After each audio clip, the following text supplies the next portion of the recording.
Você acha que se preparar para o parto é apenas decidir o tipo de parto, a via de parto, se é normal ou cesariana, ou apenas preencher um modelo de plano de parto pré-pronto sem entendê-lo integralmente? Bom, se você quer saber a resposta destas perguntas, acompanhe esse vídeo, por favor, se inscreva no nosso canal.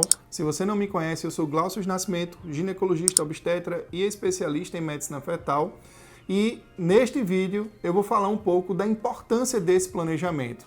O que é que eu compreendo como planejamento adequado do trabalho de parto? E eu vou logo respondendo a pergunta que eu já fiz. Não, escolher a via de parto isoladamente não é a melhor forma de se preparar para o trabalho de parto. Muito menos preencher um plano de parto pré-pronto se você não tem a visão integral de todos os assuntos que são contidos nesse plano de parto.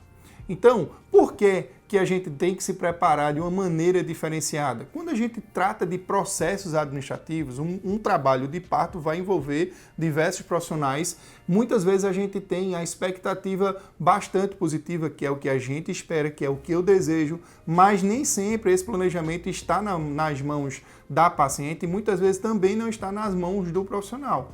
Então, ouvindo até uma aula sobre os processos administrativos, o planejamento ele pode ser um planejamento otimista, que é aquela mulher que, por exemplo, deseja o parto normal, chega na maternidade com 7 centímetros, ou 8 ou 9, o médico chega lá, a equipe está toda lá e dá tudo certo. Esse é o planejamento otimista para o trabalho de parto de uma mulher que quer um parto normal, por exemplo. O planejamento realista é exatamente o que ocorre com muita frequência. Essa mulher, em pródromos de trabalho de parto, vai para a maternidade várias vezes, vai e volta. O trabalho de parto ele é demorado.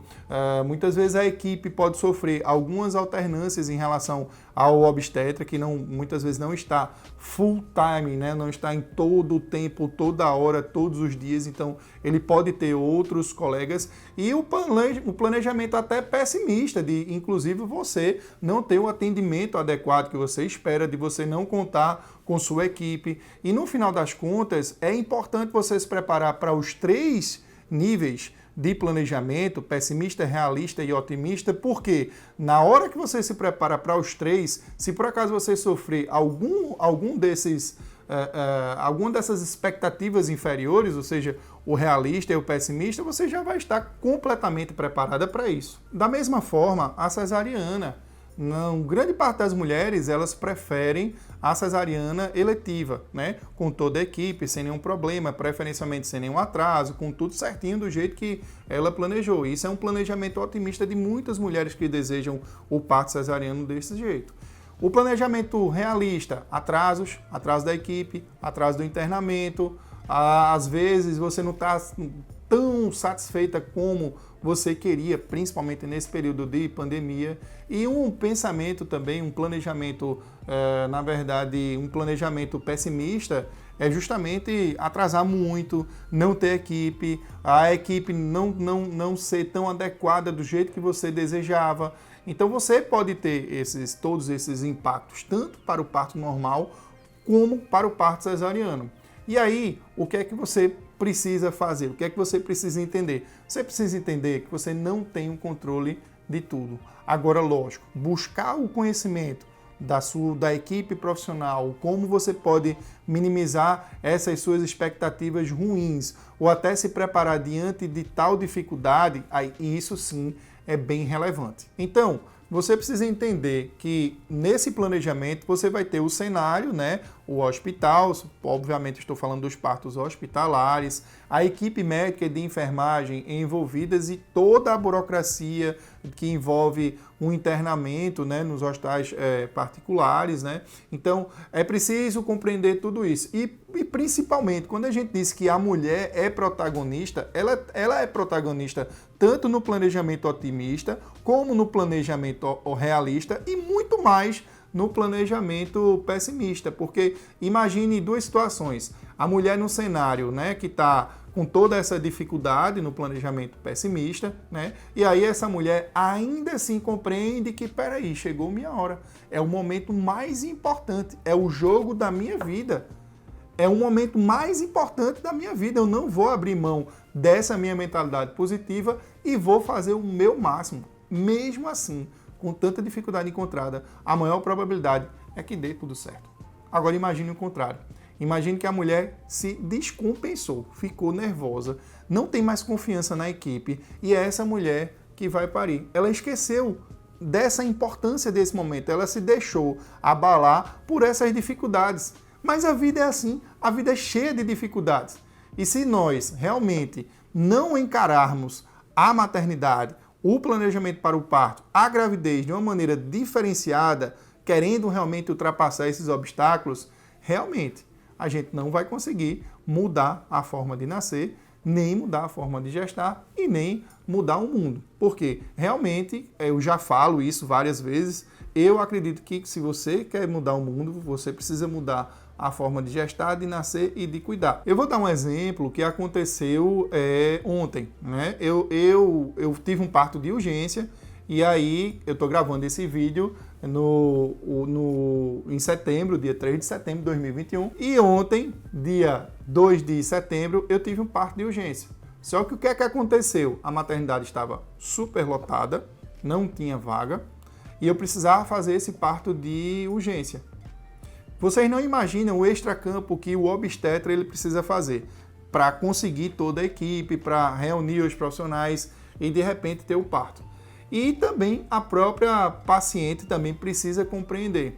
Em um determinado momento nós tivemos que esperar bastante, mas deu tudo certo. E nesse momento que nós estávamos esperando, a fotógrafa da nossa equipe estava lá, Juliana Bonfim, Petit Fotografia, e aí a gente começou a fotografar mais, e aí eu também participei das fotos, eu sugeri mais fotos. Muitas vezes, se o parto fosse tão rápido, nós não conseguiríamos fazer desse jeito.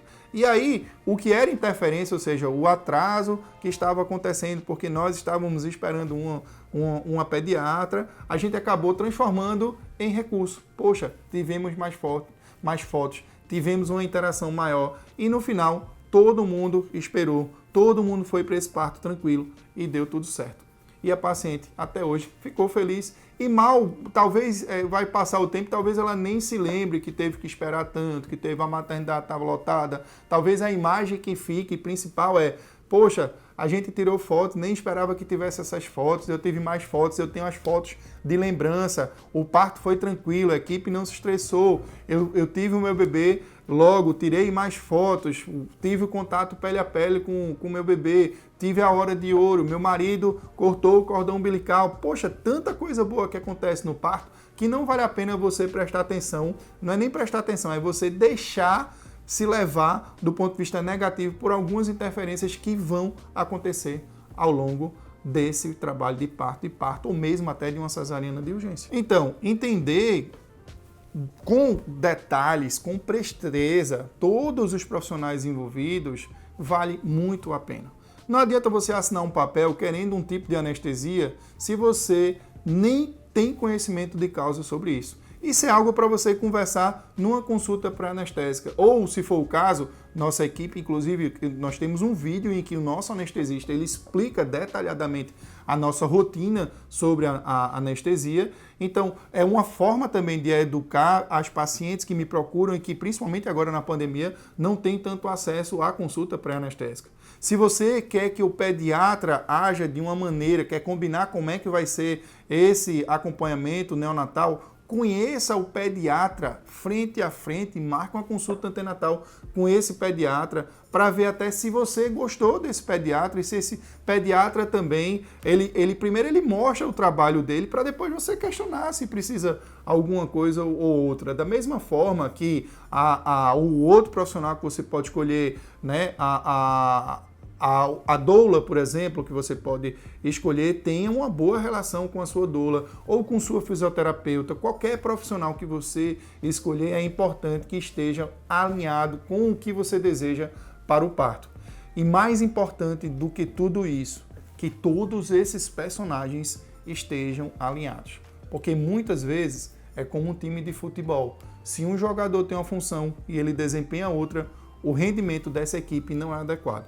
E a grande pergunta é, você sim é o jogador principal dessa equipe? Se a gente acredito que está falando de time, com certeza, mas a pergunta é, quem que realmente está coordenando este time? Não tem como discutir. O obstetra, ele é o responsável legal por essa coordenação da equipe.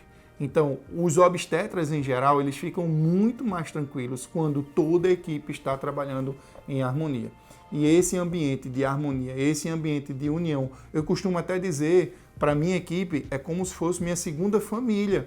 Família briga, mas família se une muito. A família, ela procura sempre o melhor para ela mesma. Então, nesse ambiente de amizade, nesse ambiente familiar, é que a gente ultrapassa as barreiras, as dificuldades e com muito orgulho a gente presta uma assistência que a gente considera realmente de qualidade e é uma assistência que eu desejo para todas vocês.